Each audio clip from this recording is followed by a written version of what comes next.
अगर मैं कहूँ कि इंडिया और रशिया मिलकर दो बड़े ट्रेड कॉरिडोर्स बना रहे हैं जो कि क्वाइटली पूरे यूरेशिया का मैप रीड्रॉ कर रहे हैं और चाइना पर इंडिया की डिपेंडेंसी को सिस्टेमेटिकली कट कर रहे हैं, तो शायद ये कहना गलत नहीं होगा। इसमें पहला कॉरिडोर है INSTC, international north south transport corridor.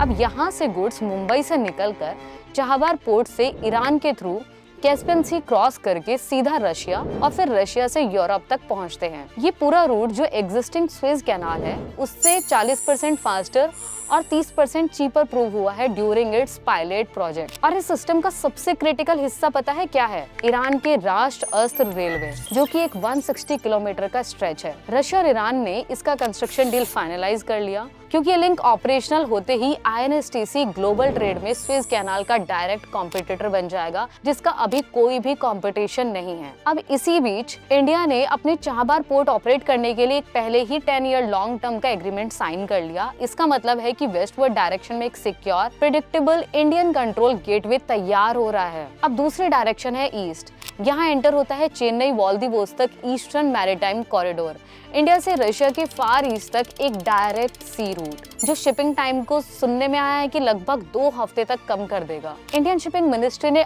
खुद से कंफर्म किया है कि कॉरिडोर ऑपरेशनल है और उस पे ऑलरेडी कार्गो मूवमेंट हो चुका है। ग्राउंड लेवल पर भी काफी हद तक काम चल रहा है और पार्लियामेंट के डॉक्यूमेंट्स में ये क्लियर मेंशन है कि फिजिबिलिटी स्टडीज चल रही है और इंडिया अपने पोर्ट्स की कैपेसिटी को लगातार अपडेट करने में लगा हुआ है, ताकि ये जो कॉरिडोर है ये सिर्फ मैप पर ही नहीं बल्कि प्रैक्टिकल रियलिटी में भी फुल स्केल ऑपरेट कर सके। जब ये दोनों कॉरिडोर्स वेस्ट और ईस्ट इंफ्रास्ट्रक्चर लेवल पर शेप लेंगे तब यहाँ पे समझ आता है कि असली स्ट्रैटेजी क्या है। अब समझते हैं हम असली स्ट्रैटेजी। ऑफिशियली कोई इसको एंटी चाइना नहीं बोलता, लेकिन रियलिटी में ये एक डी रिस्किंग ब्लूप्रिंट है। चाइना के belt and road corridors Europe तक डोमिनेट करते हैं, ये तो हम सबको पता है।